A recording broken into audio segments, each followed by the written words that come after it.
Hello, one and all. As always, I am Cosmic, and today we're going to be reviewing 2D action role playing game Aurion Legacy of the Kori Odan.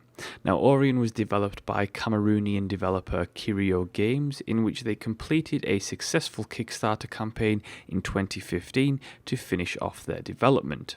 The game draws heavily from African culture, myths, and lore, and the mechanics themselves are inspired by games such as the Tale series. The game places you in the role of Enzo Kori Odan, the Prince of Zama, whose brother-in-law stages a coup on his coronation and wedding day. After saving your wife Irene, you must head off to fight your brother-in-law and other enemies to save the people of Zama and rescue the land with the help of Enzo's power of the Aurion, which is collective energy of his ancestors that he can summon at will in the midst of battle.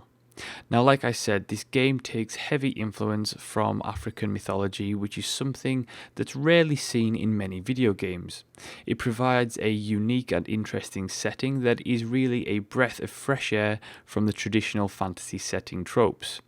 The entire game has a feeling of Dragon Ball Z mixed with games like the Tale series and other 2D fighters, and it really creates some of the most kick-ass African characters I've ever seen in video games. I wanted to start off with the graphics and the sound of the game. I love the art style of Aurion. It's well designed, vibrant, and really stands out.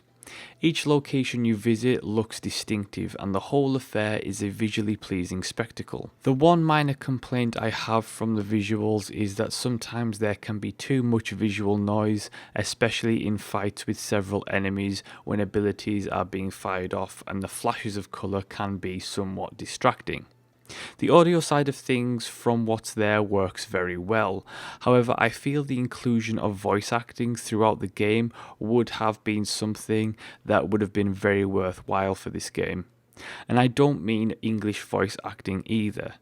I think a great aesthetical touch would have been to have the entire thing done in a native African language, such as Mbele or Baka, and it would have really added something really interesting and a really nice touch to the whole game. Control-wise, Aurion, straight from the start, recommends the use of a gamepad, and I have to agree.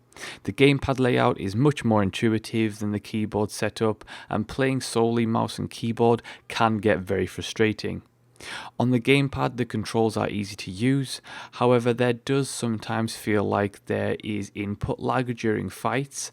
I came to the conclusion that there is not in fact any input lag.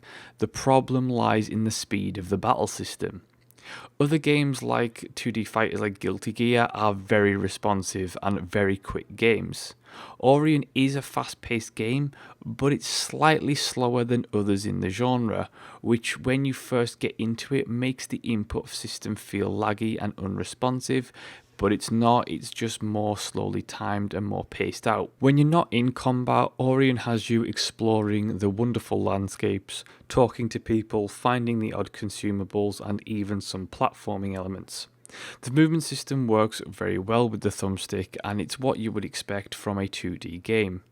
The world design is really great and certainly complements the fantasy African setting. Everything is vibrant and eye-catching, which makes the exploration fairly enjoyable. The combat, however, is where the heart of the game mechanics lie. Aurion uses a real-time combo-based system that revolves around timing combos, dodging, blocking attacks, and using abilities. Aurion's combat system is designed well, although I do feel the tempo could have been upped somewhat. Combat system has the great characteristic of being simple to pick up but having a surprising amount of depth. Characters have pools for health, action points, and stamina.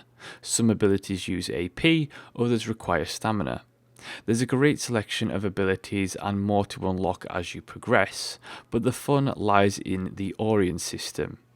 Calling upon the ancestors, your character can enter an Aurion form, basically like going Super Saiyan, and use powerful abilities for a select time until your AP runs out. In this form, you can also overcharge your Aurion power at the expense of health to use an ultimate Aurion ancestral attack that is absolutely devastating to enemies. As you progress in the game, you'll unlock different Aurions, and you can switch them out or even combine them to create something new and even more powerful. The combat in the game is a lot of fun, and while some enemies are somewhat lackluster in their AI, others are quite tough to overcome and will require a keen understanding of the combat system to beat, particularly the boss fights. While you play for the most part as Enzo, his wife will be at your side in battle too, and you can activate her abilities, which are support healing spells, with a few buttons, essentially allowing you to control two characters, giving you access to even more options to take on enemies. On the technical side of things, the game is in an okay state and it does run well at 60 frames per second. However, I did encounter several crashes, which was annoying. Thankfully, the game does have an autosave feature, so I didn't lose hours and hours of progress. As you kill enemies, you'll gain experience points, and every so often your character will level up. The progression system is fairly standoff, and you don't actually have to do anything in terms of leveling up stats or anything like that. It's a very simple progression system that only really gets interesting once you start unlocking new Aurions and new abilities to swap out. As you go through the game, you'll be able to purchase new equipment from vendors that do have a pretty dramatic effect on your character's stats. You're able to equip both Enzo and Irene as you see fit, and you're able to sell off your old equipment. Vendors will also carry a selection of other items such as consumables for combat. The game world is fairly large and there's plenty to explore. There is a good amount of hours to be put into Aurion, and I quite like that they've fleshed out a decently long narrative. I do finally want to talk about the story and the overall narrative. Now, Aurion's story and setting offers something unique and interesting, and the overall narrative is pretty good. The problem lies in the writing of the dialogue. Some of the dialogue is well written and flows very well. However, there are other sections that just seem very amateurish, if not outright poor. The text is riddled with typos and errors, something in which the developers have stated that they are working on, and it will be fixed shortly. There's a lot to read in this game, and it's text heavy and there's a lot of cutscenes, and so the quality of the dialogue is important, and it can go from fun to irritating pretty quickly.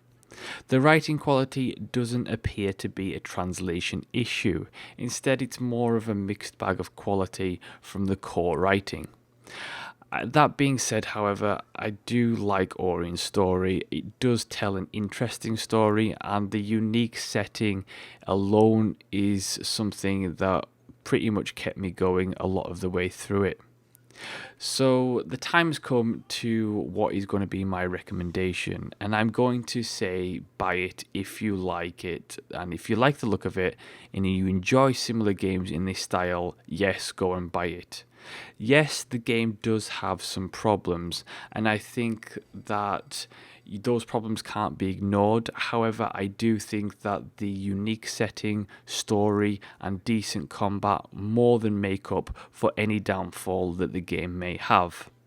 I hope the developers and the other developers take note of Aurion's setting, and others start to produce more stories based on different mythologies rather than beating the same old drum over and over. And that is my review of Aurion Legacy of the Kori Odan. Thank you so much for watching and listening. Do like, subscribe, leave a comment and share, and I will see you next time.